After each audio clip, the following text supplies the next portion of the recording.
Adangi Dayakar sir, as you already here with us, may I please request you as well to kindly say a few words.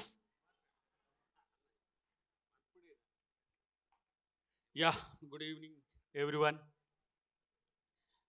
ఒక new generation business mens చూస్తున్నట్టున్నది. Of course business అనేది నా దృష్టిలో ఒక వ్యాపారమే కావచ్చు, కానీ ఈరోజు మీరు ఎదుగుతున్న యంగ్ లీడర్స్ ఎవరైతే ఉన్నారో బిజినెస్లో ఒక హ్యూమన్ ఫేస్తో ఉంటున్నారు. అది ఒక గ్రేట్ అచీవ్మెంట్ అని నేను అనుకుంటున్నా. నేను కామర్స్ చేసినా కానీ ఎప్పుడు నేను బిజినెస్ చేయలే. ఈ మధ్య కొత్తగా అంత బిజినెస్ మెన్స్ని చూస్తున్నా నేను మా గవర్నమెంట్ వచ్చిన కాంచి.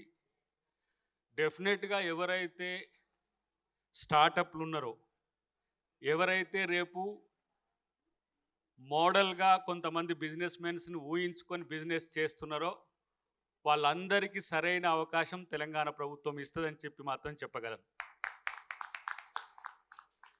కోర్స్ మనకిప్పుడు మోస్ట్ హ్యాపెనింగ్ సిటీగా భవిష్యత్తులో హైదరాబాద్ రాబోతుంది.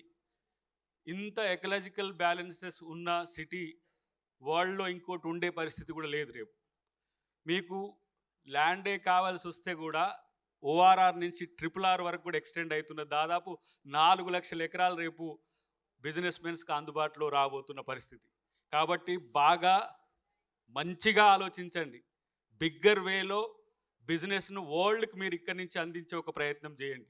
దానికి ప్రభుత్వం తరపున ఇలా శ్రీధర్ బాబు గారు కావచ్చు, ముఖ్యమంత్రి గారు రేవంత్ రెడ్డి గారు కావచ్చు, మా ప్రభుత్వం నుంచి ఏ సమస్యలు మీకు వచ్చినా పరిష్కరించడానికి నేను కూడా మీ ముందు ఉంటా అనే విషయాన్ని మీరు గుర్తుపెట్టుకోండి. బట్ ఆల్వేస్ థింకింగ్, మీరు ఆల్వేస్ ఆలోచించాల్సింది ఎవరి గురించి అంటే ఎవడైతే సఫరర్ ఉంటాడో వానికి మీ వంతు సహకారం అందించే చేతిని కూడా గుర్తుపెట్టుకోండి. అచీవ్మెంట్ అనేది ఎప్పుడు కూడా ప్రో సొసైటీలు ఉండాలి. నేను కొంతమందిని చూస్తుంటా, పరిచయం చేస్తుంటారు. అన్న ఈయనకు ఎక్స్, ఈయనకు 5,000 కోట్లు ఉన్నాయి, ఈయనకు వై, ఈయనకు 10,000 crores ఉన్నాయి, ఆయనకు ఇంకో థౌజండ్స్ ఆఫ్ క్రోర్స్ చూపిస్తుంటారు. కానీ మీ సంపాదనలో సమాజ హితం కోసం చేసేది మాత్రమే గొప్ప, తప్పితే మీకున్నది కాదు అనేది నా ఒక ఇంటెన్షన్. అది మాత్రమే ఆలోచించండి మీరు. ఎందుకంటే ఎదుగుతున్న యంగ్ మీరు బిజినెస్ మెన్స్ రేపటి రోజున అందరంతా ఎత్తుకు ఎదిగే అవకాశం కూడా ఉన్న ఫేసెస్ మీరు మా ముందు ఉన్నాయి. కాబట్టి సంపాదన పరోపకారం కూడా గుర్తుపెట్టుకోండి.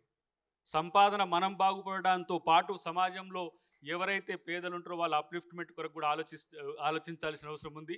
చివరిగా ఒక అంశం చెప్తా. ఒక మనిషి యొక్క అల్టిమేట్ లైఫ్ స్పాన్ 100 years అనుకుంటే దాంట్లో దాదాపు 40 to 50 years మనం పడుకోవడమే ఉంటుంది.